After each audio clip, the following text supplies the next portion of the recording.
உண்மைக்குமே வராகியை கும்பிடுறவங்களுக்கு அவங்கள யாராவது ஏமாத்துனாங்கன்னா, இவங்க இல்லாதவங்க, எளியவங்க, இவனால ஒண்ணும் செய்ய முடியாது, நம்ம இவங்க என்ன பண்ணிடுவாங்க, என்ன பண்ணிடுவாங்க, இவனுக்கு யார் இருக்கா, உங்களுக்கு ஒன்றும் பின்புலம் இல்லை, ஒரு அரசியல் பிரமுகரோ அல்லது ஒரு பெரிய போஸ்ட்லயோ இவங்க இல்லை, நம்ம கையெழுத்து போட்டா வாங்கணும், கைமாத்து தானே வாங்கணும், திருப்பி கொடுக்காட்டினா என்ன, நான் நேரம் கஷ்டப்பட்டேன் வாங்கினேன், இப்போ என்கிட்ட கொடுக்கறதுக்கு இல்லை, இப்போ எனக்கு நிறைய கமிட்மெண்ட்ஸ் வந்துருச்சு, என்னால் கொடுக்க முடியல, அப்படியெல்லாம் யாராவது ஒன்று அவன்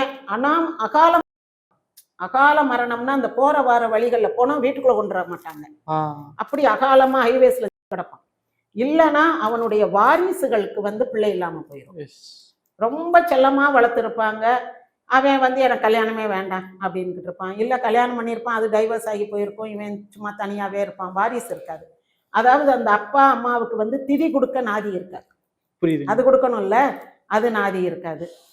அப்படி இல்லைன்ற பட்சத்துல இவங்க கண் முன்னாடி அவங்க பிள்ளைங்க இறந்து போவாங்க. அதனால வராகி உபாசனைன்றது கண்டிப்பாக எதிரி அழிக்கும். எதிரின்னா நமக்கு யாருமே இல்லைன்னு நெற்கதியா நிற்போம் இல்லையா, அவங்களுக்கு வராகி உறுதுணையாக